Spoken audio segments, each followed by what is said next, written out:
اور اس کے بعد میں نے سیواجی اور ان کے قوم کا سارا قصہ سنایا۔ مگر میں چاہتا ہوں کہاں آپ اپنے حالات مجھے بتائیں تاکہ میں ان کو کتاب میں لکھوں، کیونکہ میں نے آپ کے خاندان کے بہت سے مردوں اور عورتوں کے حالات شائع کیے ہیں۔ یہ بات سنتے ہی شہزادی صاحبہ نے پان کو کاٹنا چھوڑ کر میری طرف رخ کیا اور کہا، نہ میاں، مجھ کو یہ منظور نہیں کہ میرا نام گھر گھر گلی گلی کوچے بکوچا اچھلتا پھرے۔ میں نے کہا، میں آپ کا نام شائع نہیں کروں گا، صرف حالات شائع کروں گا۔ جواب دیا، وہ حالات ہی کیا ہیں؟ فقط دو باتیں ہیں، ہم بادشاہ تھے اور ہم فقیر ہو گئے۔ اس سے زیادہ پوچھو تو یہ جواب ہے کہ اب ہم مر بھی جائیں گے۔ مگر یہ تو بتاؤ کہ یہ سیواجی کون تھا اور ہندوؤں نے ایسی چھوٹی بات کیوں کر لکھی؟ کیا وہ سب کے سب ایسے جاہل ہیں کہ ان کو بیٹی اور بہن کی بھی تمیز نہیں؟ اور کیا وہ اتنا بھی نہیں جانتے کہ روشن آرا بیگم حضرت شاہ جہاں کی بیٹی تھیں، حضرت اورنگزیب کی بیٹی نہیں تھیں بلکہ ان کی بہن تھیں؟ پہلے تو جھوٹوں کو موت آتی تھی، اب ان کو بخار بھی نہیں آتا۔ اے سبحان اللہ، کیا بات بنائی ہے کہ روشن آرا بیگم سیواجی کے ساتھ بھاگ گئی۔ یہ بات اس وقت کہتے جب ہم اس ملک کے بادشاہ تھے تو ذرا مزہ آتا۔ مرے کو مارے شاہ مدار، اب کہاں جب ہم ختم ہو چکے ہیں، مگر خدا کی لاٹھی میں آواز نہیں ہے۔ دیکھ لینا ایک نیک اور بے گناہ شہزادی پر جھوٹی تہمت لگانے کا کیا انجام ہوتا ہے۔ ان پر خدا کی مار پڑے گی اور آسمانی قہر ٹوٹے گا۔ شہزادی صاحبہ کو اتنا غصہ آیا کہ وہ یہ باتیں کہہ کر چپکی ہو گئیں اور بہت دیر تک خاموش بیٹھی رہیں۔ اس کے بعد ان کی آنکھوں سے آنسو جاری ہو گئے اور انہوں نے رونے کی آواز میں کہا، یا اللہ، ہم سے ایسی کیا خطا ہوئی تھی کہ تو نے تاج و تخت بھی چھٹوایا اور اب ایسی باتیں سننی پڑتی ہیں۔ اس کے بعد مجھ سے مخاطب ہو کر کہا، کیا سب ہندو مسلمانوں کی غیرت مردہ ہو گئی ہے جو وہ اپنے پہلے بادشاہوں کی عورتوں کی ایسی باتیں سنواتے ہیں اور کوئی اس کی روک تھام نہیں کرتا؟ میں نے کہا، اب سب نیک خیال ہندو مسلمان کو اس کی خبر ہو گئی ہے اور وہ ضرور کوشش کریں گے اور ان بہتانوں کی اشاعت کو رک جائے گی۔ آپ کے خاندان کی طرف سے بھی ایک محضر نامہ سرکار کے پاس جانے والا ہے اور میں اسی واسطے آیا تھا کہ آپ بھی اس محضر نامے پر انگوٹھے کا نشان ثبت کر دیں۔ بولی، یہ کام مردوں کا ہے، میرے انگوٹھے کے نشان سے کیا ہوگا؟ میں نشان و شان کی نہیں کرتی۔ سرگزشت۔ میں نے کہا، تو اپنے حالات بتا دیجئے، میں نام اور پتہ شائع نہیں کروں گا۔ مگر شہزادی صاحبہ کو اس قدر غصہ آ گیا تھا کہ وہ بہت دیر چپکی بیٹھی رہیں اور پٹاری اپنے قریب سرکا کر میرے لیے ایک پان کا ٹکڑا بنا لیا اور ٹھنڈا سانس لے کر بولی، میاں، غدر میں میری عمر 10-11 سال کی تھی۔ ہم قلعے کے اندر رہتے تھے اور بادشاہ سلامت ہمارے خاندان سے کچھ ناراض تھے، لیکن ہماری تنخواہ مہینے کے مہینے مل جاتی تھی۔ میرے 3 بھائی تھے اور بہن فقط ایک میں تھی۔ والد نے آخر عمر میں بھی ایک شادی کر لی تھی، حالانکہ میری اماں بھی زندہ تھیں، اور اس بڑھاپے کی شادی کی وجہ سے میری اماں اور شوکن میں بھی لڑائی جھگڑا رہتا تھا اور ہم تینوں بہن بھائی بھی سوتیلی ماں سے لڑتے جھگڑتے رہتے تھے۔ مگر مجھ سے سوتیلی ماں کو بہت محبت تھی اور میں اپنی سگی اماں اور سوتیلی اماں کی لاڈلی بیٹی کہلاتی تھی۔ ہمارے گھر میں کئی عورتیں اور کئی مرد خدمت گاری پر نوکر تھے۔ قدر سے 6 مہینے پہلے میری سوتیلی اماں کو ہیضہ ہوا اور وہ مر گئیں، اور میرے 2 بھائی بھی اسی زمانے میں ہیضے سے مر گئے، اور جب غدر ہوا تو ہم صرف 2 بہن بھائی اور ایک ابا حضرت اور ایک اماں حضرت موجود تھے۔ بادشاہ سلامت قلعے سے نکل کر ہمایوں کے مقبرے میں چلے گئے اور بھی سب قلعے کے رہنے والے باہر نکل گئے اور قلعہ خالی ہو گیا، مگر ہمارا مکان قلعے کی عمارتوں سے ذرا الگ تھا اور بہت مضبوط تھا، اسی لیے ابا حضرت راضی نہیں ہوئے اور انہوں نے کہا باہر جائیں تو وہاں بھی مریں گے اور باہر کا مرنا بے غیرتی کا مرنا ہوگا، اسی واسطے یہیں گھر میں رہو، جو خدا کو منظور ہوگا اسی گھر میں ہو جائے گا۔ بادشاہ سلامت کے جانے کے بعد 2 دن تک ہمارے گھر میں کوئی نہیں آیا، باہر کے نوکر اور گھر کی مامائیں سب بھاگ گئی تھے، ہم نے گھر کے دروازے بند کر لیے تھے، ڈیوڑی میں 3-4 دروازے تھے اور موٹی موٹی کنڈیاں، بھاری کواڑ ان میں لگے ہوئے تھے۔ تیسرے دن مکان کے باہر گھوڑوں کی ٹاپوں اور بہت سے آدمیوں کے بولنے کی آوازیں آئیں، کسی نے دروازے توڑنے شروع کیے۔ میرے بھائی کی عمر 16 برس کی تھی۔ ابا حضرت نے فوراً وضو کیا اور بھائی سے کہا میاں اٹھو، تم بھی وضو کرو کہ مرنے کا وقت آ گیا ہے۔ یہ بات سن کر میرا دل دہل گیا اور میں اماں حضرت کو جا کر لپٹ گئی، وہ رونے لگیں اور مجھ کو پیار کیا اور کہا گھبراؤ نہیں، اللہ مددگار ہے، شاید وہ کوئی صورت جان بچنے کی نکال دے۔ اس کے بعد ان سب نے وضو کیا اور ترت ہم سب نے مصلے بچھا کر اور سجدے میں سر جھکا کر اللہ میاں سے دعائیں مانگنی شروع کی۔ دروازے توڑنے کی آواز برابر آتی رہی، ہم سب سجدے ہی میں تھے کہ 10-12 گورے اور 10-12 سکھ بندوقیں لیے ہوئے، جن پر سنگینیں چڑھی ہوئی تھی، گھر کے اندر آ گئے۔ ابا حضرت اور بھائی سجدے سے فوراً کھڑے ہو گئے اور اماں حضرت نے مجھ کو گود میں لے کر چادر سے منہ چھپا لیا۔ ایک سکھ نے ابا حضرت سے پوچھا تم کون ہو اور یہاں کیوں بیٹھے ہو؟ ابا حضرت نے جواب دیا یہ میرا گھر ہے اور میں اس میں رہتا ہوں، شاہ عالم بادشاہ کی اولاد میں ہوں۔ اس سکھ نے انگریز افسر کو یہ بات سمجھائی۔ انگریز افسر نے ٹوٹی پھوٹی اردو میں کچھ کہا جس کو میں نے نہیں سمجھا، تو پھر اس سکھ نے ابا حضرت کو سمجھایا کہ صاحب کہتے ہیں کہ بادشاہ بھاگ گئے ہیں اور سب لوگ بھاگ گئے ہیں، تم کیوں نہیں بھاگے؟ ابا حضرت نے کہا بادشاہ ہم سے ناراض تھے، اسی واسطے نہ وہ ہمیں اپنے ساتھ لے گئے اور نہ ہم ان کے ساتھ گئے، اور ہم نے سپاہیوں کے بلوے میں بھی کچھ حصہ نہیں لیا، اور ہمیں یقین تھا کہ انگریز سرکار بے گناہ آدمیوں کو نہیں ستاتی، ہم بے گناہ تھے اسی واسطے ہم نہیں بھاگے۔ انگریز افسر نے کہا تم کو پہاڑی پر چلنا ہوگا، ہم تحقیقات کریں گے، اگر تم بے گناہ معلوم ہوئے تو تم کو جان کی امان ملے گی۔ ابا حضرت نے کہا میرے ساتھ میری بیوی اور ایک چھوٹی بچی ہے اور یہ کوئی اور سواری نہیں ہے اور ان عورتوں کو پیدل چلنے کی عادت نہیں۔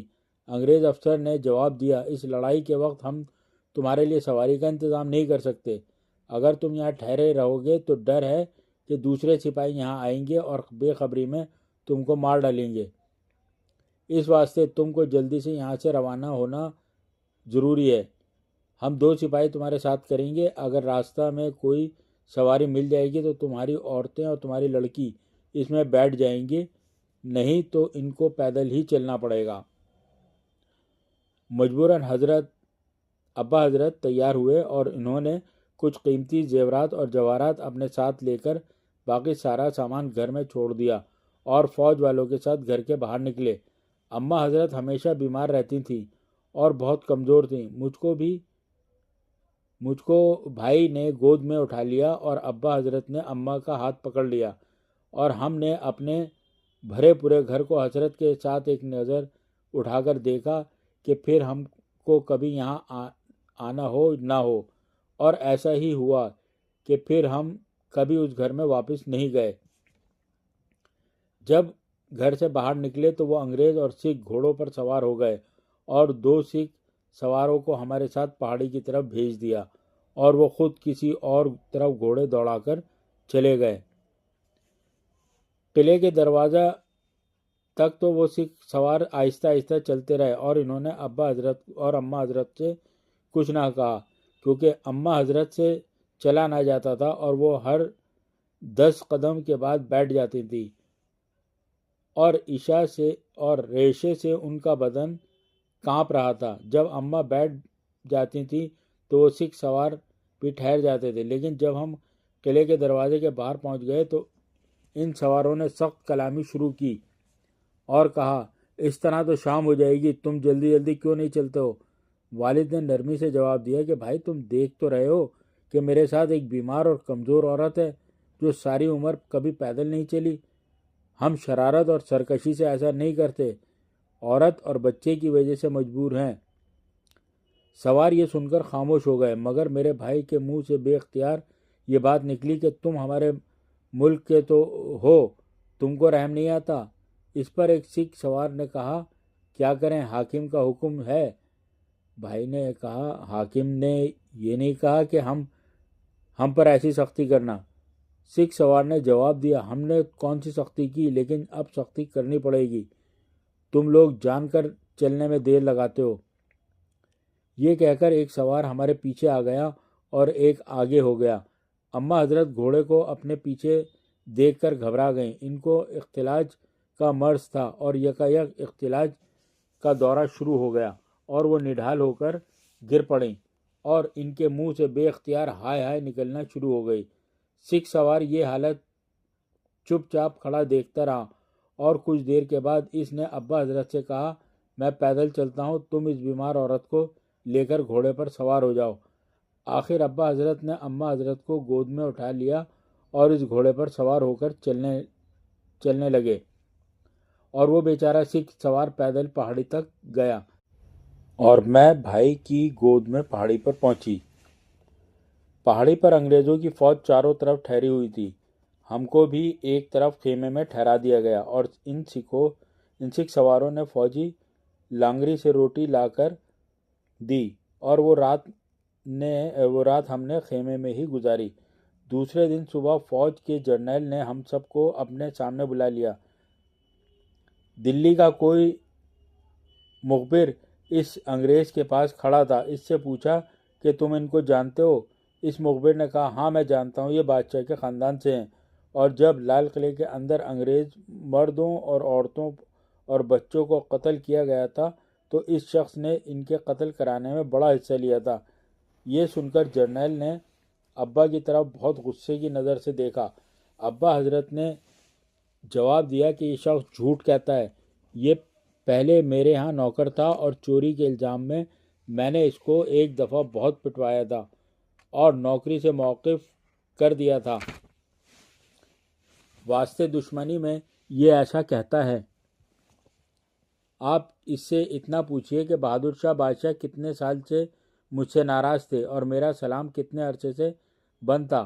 مخبر نے جواب دیا، یہ ٹھیک ہے کہ ان کے ہاں نوکر تھا، مگر یہ غلط ہے کہ مجھے چوری کے الزام میں انہوں نے پٹوایا تھا۔ میں نے خود ہی ان کی نوکری چھوڑ دی تھی کیونکہ یہ تنخواہ کم دیتے تھے، اور یہ بھی ٹھیک ہے کہ بادشاہ سے یہ ناراض تھے، لیکن جب غدر ہوا تو انہوں نے بادشاہ کو خوش کرنے کے لیے ان کے پاس جانا آنا شروع کیا، اور جس دن انگریز قتل کیے گئے تو یہ ان کا لڑکا دونوں بہت کوشش کر رہے تھے اور ان لوگوں سے حجت بازی کرتے تھے جو انگریزوں بچوں اور عورتوں کے قتل کے خلاف رائے دے رہے تھے کہ یہ بات اسلامی تعلیم کے خلاف ہے۔ اس وقت ان دونوں نے یہ کہا کہ سانپ کو مارنا اور ان کے بچوں کو چھوڑ دینا عقل مندوں کا کام نہیں ہے، اور محض انہی دونوں کے کہنے سے ان بچوں اور عورتوں کو قتل کیا گیا۔ یہ سن کر جرنیل کو غصے سے آگ بگولا ہو گیا اور اس نے پھر ابا حضرت کی کچھ بات نہ سنی، حالانکہ وہ برابر کہتے رہے کہ یہ بالکل جھوٹ ہے، مگر جرنیل کی آنکھیں لال ہو گئی تھیں۔ اس نے کوئی بات نہ سنی اور حکم دیا کہ ابھی ان دونوں کو گولی سے اڑا دو، اور پھر یہ کہا کہ اگرچہ ان دونوں نے ہماری عورتوں اور بچوں کو قتل کرایا، مگر ہم ان پر رحم کرتے ہیں اور اس کی عورت اور بچے کو چھوڑ دیتے ہیں۔ ان دونوں کو چھاؤنی سے نکال دو، یہ جہاں چاہیں چلی جائیں۔ قتل کا وقت۔ سپاہی گورے اور دیسی آگے بڑھے اور انہوں نے بھائی اور ابا کے ہاتھ پکڑ کر کمر کے پیچھے باندھ دیے۔ ابا حضرت مجھ کو دیکھ کر رونے لگے، مگر بھائی چپ کے کھڑے رہے۔ اماں حضرت نے ایک چیخ ماری اور بے ہوش ہو کر گر پڑیں۔ میں دوڑی کہ ابا حضرت کو چمٹ جاؤں، مگر ایک سپاہی نے مجھ کو زور سے دھکا دیا اور میں اماں حضرت کے اوپر گر پڑی، اور میں نے دیکھا کہ ابا حضرت اور بھائی کو سپاہی کھینچتے ہوئے دور لے گئے اور ان کے سامنے 5-6 سپاہی بندوقچے لے کر کھڑے ہوئے اور ان کے پاس جرنیل بھی کھڑا ہو گیا اور اس نے کچھ زور زور سے باتیں کی جن کو میں سمجھ نہ سکی۔ اس کے بعد سپاہیوں کو اشارہ کیا اور سپاہیوں نے بندوقیں اپنی چھاتی پر رکھیں اور بندوقوں کا منہ ابا حضرت اور بھائی کی طرف کیا۔ اس وقت ابا حضرت کی آواز آئی اور انہوں نے میرا نام لے کر پکارا اور کہا، لو بیٹی، اللہ بیلی، ہم دنیا سے جاتے ہیں۔ اور بھائی کی آواز آئی، اماں اماں، مجھ سے تمہاری تنہائی دیکھی نہیں جاتی، سلام، میں مرتا ہوں۔ بندوقوں کی آوازیں آئیں اور بہت سا دھواں نکلا۔ میں نے دیکھا بھائی اور ابا خاک میں لوڑ رہے ہیں۔ میں رو رہی تھی اور میرا دل ڈر کے مارے بیٹھا جاتا تھا۔ اماں کو ذرا ہوش آیا اور میں نے ان سے کہا، بھائی کو اور ابا کو مار ڈالا، دیکھو وہ خاک میں تڑپ رہے ہیں۔ ہے اماں جان، ان کے سینے سے خون بہہ رہا ہے۔ اب میرے بھائی اور ابا جان سے بچھڑ گئے، اب وہ مجھ سے کبھی نہیں ملیں گے۔ بابا نے تو مجھے پکارا بھی تھا اور بھائی نے تم کو پکارا تھا۔ اچھی اماں، اب کیا ہوگا؟ کیا یہ ہم کو بھی مار ڈالیں گے؟ کیا یہ ہم کو قیدی بنا لیں گے؟ اماں دونوں ہاتھوں کو ٹیک کر سہارے سے بیٹھ اٹھیں اور انہوں نے بھائی کی اور ابا حضرت کی لاشوں کو غور سے دیکھا اور ان کا تڑپنا بند ہو گیا تھا اور وہ بےتاب ہو کر کہا، میرا بیٹا، میرا لال، میری 16 برس کی محنت، میری زندگی کا آخری سہارا، میرا دولہا مجھ سے چھن گئے۔ میں لٹ گئی، میرا اس دنیا میں کچھ نہیں رہا۔ میں دنیا میں آئی تھی، میں دنیا میں نہیں آئی تھی۔ یا اللہ، یہ خواب ہے یا سچ مجھ پر مصیبت آئی ہے؟ میرا سرتاج بھی خاک میں مل گیا، وہ بھی جوان بیٹے کے پاس خون میں نہایا ہوا پڑا ہے۔ اے مخبر، خدا تجھ کو غارت کرے، تو نے بالکل جھوٹ بولا۔ یہ دونوں تو غدر کی شروعات سے آخر تک گھر سے باہر ہی نہ نکلے۔ ارے تو نے کس دن کا بدلہ لیا؟ مجھ بیمار دکھیا پر بھی تجھ کو رحم نہ آیا۔ تو نے اس معصوم بچی کا بھی خیال نہ کیا اور ہمارے وارثوں کو بے خطا اور بے قصور خون میں ڈبو دیا۔ اماں یہ کہہ رہی تھی کہ دیسی فوج کے سپاہی آئے اور مجھ کو اور اماں کو ہاتھ پکڑ کر اٹھایا اور کھینچتے ہوئے لے چلے۔ ہم دونوں لاشوں کے پاس سے گزرے، گولیاں سینوں پر اور چہروں پر لگی تھیں۔ خون نے سب کچھ چھپا دیا تھا اور لاشیں چپ چاپ پڑی تھیں۔ سپاہی ہم کو کشاں کشاں لیے جا رہے تھے۔ نہ اماں چل سکتی تھیں نہ میں چل سکتی تھی، مگر وہ رسیوں کی طرح ہم کو کھینچتے ہوئے لے جا رہے تھے۔ پہاڑوں کے پتھروں سے ہمارے پاؤں لہو لہان ہو گئے تھے اور میں نہیں کہہ سکتی کہ دنیا میں جیسی تکلیف اس وقت ہمیں تھی، ایسی تکلیف بھی کسی کو پیش آ سکتی ہے۔ فوجی چھاونی سے باہر لا کر سپاہیوں نے ہم کو چھوڑ دیا۔ اماں بالکل بے ہوش پڑی تھیں اور میں ان کے پاس بیٹھی رو رہی تھی۔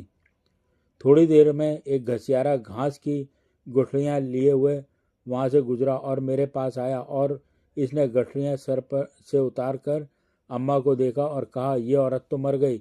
وہ ہندو تھا، مجھ کو وہاں چھوڑ کر چھاونی میں گیا اور وہاں سے 2-3 مسلمان گھسیاروں کو لایا اور ان سب نے کہا یہ عورت مر گئی۔ انہوں نے میرے اور میری اماں کے ہاتھوں سے اور گلے سے زیور اتار لیا اور کہا کہ جب ان کے مرد مارے گئے تو ان کے پاس سے بہت سے جواہرات نکلے اور وہ سب سرکاری خزانے میں گئے، مگر یہ ہمارا حق ہے۔ اس کے بعد انہوں نے گڑھا کھود کر اماں کو دبا دیا اور 2 آدمی مجھ کو اٹھا کر اجمیری دروازے کی طرف لائے اور یہاں چھوڑ کر چلے گئے۔ میں اکیلی بیٹھی رو رہی تھی کہ خانم کے بازار کے مسلمان سنار اپنی عورتوں کو لیے ہوئے وہاں آئے جو قطب صاحب جا رہے تھے اور وہ مجھ کو بھی اپنے ساتھ قطب صاحب لے گئے۔ اور جب شہر میں امن چین ہو گیا اور وہ مسلمان سنار بھی دہلی میں واپس آئے تو مجھ کو میرے رشتے کے چند شہزادوں کے حوالے کر دیا اور میں انہی کے پاس رہ کر بڑی ہوئی اور انہی میں میری شادی ہوئی اور شادی کے بعد ہی میری پینشن ہو گئی۔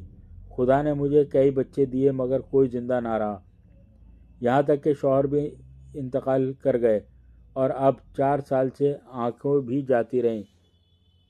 سن لیا میاں مجھ دکھیا غمزدہ کی یہ کہانی؟ میرے رونگ رونگ سے ہائی کی آوازیں آتی ہیں۔